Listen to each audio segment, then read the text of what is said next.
গোলাপ একটা সুপরিচিত ফুল, যা আধুনিক মানুষদের কাছে সৌন্দর্যের প্রতীক ও ভালোবাসার প্রতীক হিসাবে চিহ্নিত। গোলাপকে ফুলের রানীও বলা হয়। এই পৃথিবীতে অনেক বর্ণের গোলাপের জন্ম আছে, যেমন লাল, কালো, সাদা, হলুদ, সবুজ ইত্যাদি। এই গোলাপ ফুল দিয়ে অনেক ধরনের সুগন্ধি এছাড়াও খাবার তৈরি হয়। তা আজকে আমরা আলোচনা করব নার্সারিতে কিভাবে গোলাপ ফুলের গ্রাফটিং করা হয়, গোলাপের চারা তৈরি করা হয়। তো এই যে দেখছেন এই চারাটা হচ্ছে গ্রাফটিং করা, যার গ্রোথ হয়ে গেছে, বেশ ভালো হেলদি চারাটা চলছে। তো ভিডিওটি স্কিপ না করে অবশ্যই সম্পূর্ণ দেখতে থাকুন। ভিডিওটি সম্পূর্ণ দেখার অনুরোধ রইল। তো এখানে দেখুন এই যে চারাটা আছে, ভালো করে লক্ষ্য করে দেখলে বুঝতে পারবেন যে চোখটি আমরা লাগিয়েছিলাম সেই চোখটি এখন গ্রোথ করছে। তো এই জন্য আমাদেরকে প্রথমে কালেক্ট করে নিতে হবে গোলাপ ফুলের ব্রাঞ্চ। এই যে প্ল্যান্টগুলো দেখছেন, এই যে গোলাপের চারাগুলো দেখছেন, এগুলো 1 থেকে 2 বছর পুরানো। এই চারাগুলো আমরা অলরেডি স্টক করে রেখে দিয়েছি। এগুলোকে বলা হয় মাদার প্ল্যান্ট। এখান থেকে আমরা স্ট্যাম্পগুলো বার করি, এছাড়াও এখান থেকে আমরা চোখগুলো বার করে নিই। তো বিশেষ করে গোলাপ ফুলের যে স্ট্যাম্পগুলো থাকে সেগুলো বেশিরভাগই আমরা জংলি গোলাপের থেকে কালেক্ট করি। তো এইখানে আমাদের কাছে বিভিন্ন ধরনের গোলাপের ফুল, বিভিন্ন ধরনের ভ্যারাইটির গোলাপ আছে, যেগুলো থেকে আমরা চোখগুলো বার করে গোলাপে গ্রাফটিং করি। বন্ধুরা, ভিডিওটি যদি অবশ্যই ফেসবুক থেকে দেখছেন তো ফেসবুক পেজটি লাইক করবেন, আর ইউটিউব চ্যানেল থেকে দেখছেন তো ইউটিউব চ্যানেলটি অবশ্যই সাবস্ক্রাইব করবেন। তো ডিটেলস ভিডিওটি দেখতে থাকুন। A to Z আপনাদের সঙ্গে আলোচনা করব নার্সারিতে কিভাবে গোলাপের গ্রাফটিং হয়, কতদিন সময় ধরে সেটা চলে। তো এই ভিডিওটি বানাতে আমাদেরকে অনেক সময় লেগেছে। তো অবশ্যই ভিডিওটি একটা লাইক করবেন, আপনার পছন্দ মতো একটা কমেন্ট করুন।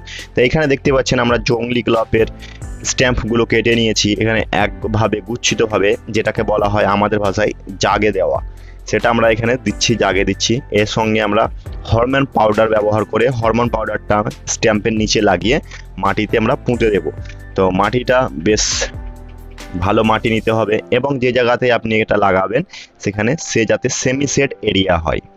এটা আপনি নিচে বাড়িতেও তৈরি করতে পারেন। এতে নার্সারির মেথড আপনাদেরকে দেখাচ্ছি। এরপরে এই স্ট্যাম্পগুলোর যেগুলো আমরা মাটিতে পুঁতে দিয়েছি, ভালো করে মাটি দিয়ে হালকা করে চেপে দেব এবং জল স্প্রে করে দেব ভালো করে, এতে যাতে বৃষ্টির জল কিংবা ওভার ওয়াটারিং করা চলবে না। এরপরে আমরা তৈরি করে নেব মাটি। তো এই যে মাটি দেখছেন, এই মাটিটা আমরা তৈরি করে রাখবো যখনই আমরা স্ট্যাম্পগুলো বসাবো। এই মাটি সাধারণ মাটি, আদর্শ মাটি, যাতে সব ধরনের গাছ লাগানো হয়। এতে কোনো রকম কেমিক্যাল বা ফার্টিলাইজার কোনো কিছু আমরা মিক্স করব না। তো এই মাটিগুলোকে আমরা প্যাকেটের মধ্যে ভরে রেখে দেব। তো এখানে দেখতে পাচ্ছেন আমাদের যে স্ট্যাম্পগুলো লাগিয়েছিলাম, জাগে দেওয়া হয়েছিল যেগুলোকে বলা হয়, সেগুলো আমরা প্যাকেটের মধ্যে ভরে কিছুদিন রেখে দিয়েছিলাম, যাতে গ্রোথটা ভালো হয়ে গেছে। তো এগুলো আমরা এখন করব গ্রাফটিং। তো এখানে দেখতে পাচ্ছেন আমাদের চলছে গ্রাফটিং। এছাড়াও এই যে গোলাপের চারাগুলো দেখছেন, আমরা অলমোস্ট গ্রাফটিং করে নিয়েছি। এছাড়াও আমাদের চারা অনেক গ্রাফটিং করা আছে, যেগুলো আপনাদেরকে এক এক করে দেখাবো। তো এখানে দেখতে পাচ্ছেন, ভালো করে লক্ষ্য করে দেখলে বুঝতে পারবেন, এখানে নিচে চিলচিলি দিয়ে বাঁধানো আছে এবং এখানে চোখ লাগানো আছে। যে কালারের বা যে ভ্যারাইটির আমরা গোলাপ চাইছি সেই স্ট্যাম্পের সঙ্গে আমরা চোখগুলোকে লাগিয়ে দিয়েছি, যাতে এগুলো গ্রোথ হয়। এগুলো গ্রোথ হওয়ার পরে বড় চারা হবে, সেগুলো আমরা তখন নার্সারি থেকে ছেড়ে দেব। যারা গোলাপ চাষ করে কিংবা যারা বাগান করে তারা এই গোলাপগুলো কিনে নিয়ে যায় এবং লাগায়। এক কথায় বলতে গেলে যারা গোলাপের শৌখিন তারাই সব, হোম গার্ডেনিং যারা করে তারা এই গোলাপগুলো কিনে বাড়িতে লাগাতে পারে। তো আপনাদেরকে দেখাবো কিভাবে গোলাপের গ্রাফটিং করা হয়। তো এখানে দেখতেই পাচ্ছেন আমরা একটা হেলদি চারা বেছে নিয়েছি। এর সঙ্গে যে আগাছাগুলো আছে সেগুলো আমরা সাইডে হটিয়ে দেব এবং কিছুটা ডাল আমরা কেটে দেব। তো এখানে দেখতে পাচ্ছেন যে গোলাপের যে চারাটা আছে তার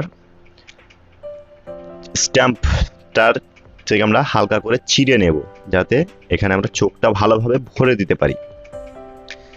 তো ভালো একটা দাঁড়ালো চাকু নিয়ে আমরা সেটাকে করে নিলাম, এবং আমরা যেই ধরনের গোলাপের ফুল চাই বা যে কালারের ফুল চাই সেট থেকে আমরা স্ট্যাম্প কেটে নিয়েছি আগে থেকেই। তার চোখটাকে আমরা ভালো করে বার করে নেব এবং এইখানে আমরা সেটাকে সেট করে দেব ভালো করে। বন্ধুরা, ভিডিওটি যদি এখন পর্যন্ত লাইক না করে থাকেন তো অবশ্যই ভিডিওটি লাইক করবেন। তো এখানে দেখতে পাচ্ছেন প্লাস্টিকের চিলমিলি দিয়ে সেটাকে আমরা ভালো করে বেঁধে দিচ্ছি, যাতে কোনো রকম হাওয়া বা পানি সেখানের ভিতরে পাস না করতে পারে। এবং এটাকে আপনি বাড়িতে যদি চাষ করেন সেটা সেমিসেড এরিয়ায় রাখতে পারেন, বা নার্সারিতে যেগুলো রাখা হয় একসঙ্গে অনেক গাছ থাকে তো তার জন্য সেটাকে এক জায়গাতে রাখা হয়, সেমিসেড এরিয়া হিসাবে রাখা হয়। তো অলমোস্ট আমাদের গ্রাফটিং হয়ে গেছে। তো এখানে দেখতেই পাচ্ছেন আমাদের গ্রাফটিংটা করা হয়ে গেল। তো এভাবে আমরা গ্রাফটিং নার্সারিতে করে থাকি। তো এখানে দেখতে পাচ্ছেন আমরা 1 থেকে 1.5 মাস আগে যেগুলো গ্রাফটিং করেছিলাম সেগুলোর গ্রোথ কিভাবে চলছে। অনেক চারাগুলো মরে গেছে এবং বেশিরভাগই চারা আমাদের চলছে। তো সেই চারাগুলো এখন দেখতে পাচ্ছেন এখানে আমরা রেখে দিয়েছি। এতে আমরা শুধু নর্মাল জল ইউজ করি, তাছাড়া আর কোনো রকম পেস্টিসাইড, কীটনাশক বা ফার্টিলাইজার আমরা ইউজ করি না। এটা ইউজ করা হবে কিছুদিন পরে। এখানে দেখতে পাচ্ছেন বেশ ভালো ভালো হেলদি চারাগুলো চলছে। তো বন্ধুরা, ভিডিওটি যদি অবশ্যই ভালো লেগে থাকে ভিডিওটিকে লাইক করবেন, চ্যানেলে নতুন হয়ে থাকলে অবশ্যই চ্যানেলটি সাবস্ক্রাইব করবেন, ফেসবুক পেজ থেকে দেখলে ফেসবুক পেজটি অবশ্যই ফলো করবেন। আর আরও নতুন নতুন ভিডিও নিয়ে আসবো আপনাদের জন্য, নতুন নতুন টপিককে নিয়ে। আপনারা যদি কোনো বিষয়ে জানতে চান তো অবশ্যই কমেন্ট করে জানাবেন। দেখা হচ্ছে পরের কোনো নতুন ভিডিও নিয়ে। ভালো থাকবেন, সুস্থ থাকবেন, হ্যাপি গার্ডেনিং। এই ভিডিওতে দেখানো টপিকগুলোর মধ্যে যদি কোনো কিছুতে বুঝতে অসুবিধা হয় তো অবশ্যই কমেন্টে জানাবেন। আর অবশ্যই ইউটিউব চ্যানেলটি সাবস্ক্রাইব করবেন।